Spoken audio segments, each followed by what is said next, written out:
लोगों का स्वागत करता हूं ऑन द प्लेटफॉर्म सुपर 13 पे।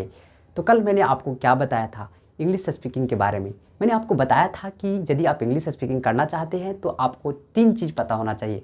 मैंने क्या कहा था, यदि आप इंग्लिश स्पीकिंग करना चाहते हैं यानी कि इंग्लिश में बोलना चाहते हैं तो आपको 3 चीज़ पता होना चाहिए। कौन कौन?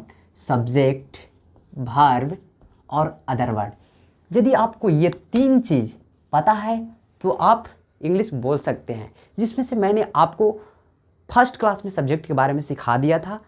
क्या सिखाया था सब्जेक्ट के बारे में? मैंने कहा था कि सब्जेक्ट क्या होता है।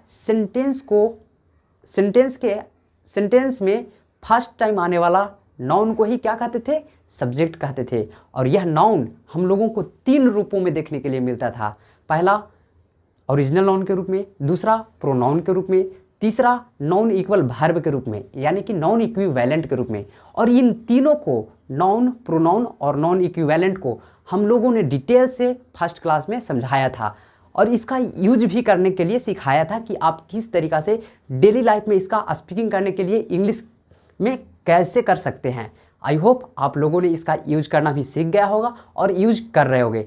तो आज हम लोग क्या पढ़ने जा रहे हैं? आज हम लोग दूसरा टॉपिक के बारे में पढ़ने जा रहे हैं। क्या पढ़ने जा रहे हैं? दूसरे टॉपिक, जिसका नाम है वर्ब। अब ये वर्ब क्या है?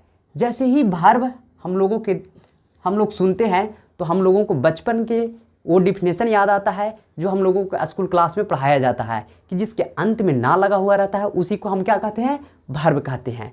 लेकिन ये बात सही है, लेकिन दिक्कत क्या होता है कि इस डिफिनेशन की सहायता से आप सिर्फ इसे पहचान सकते हैं, बोल नहीं सकते हैं। तो बोलने के लिए क्या करना पड़ेगा? बोलने के लिए हमें पता करना पड़ेगा कि आखिर ये वर्ब होता क्या है, ये वर्ब होता क्या है।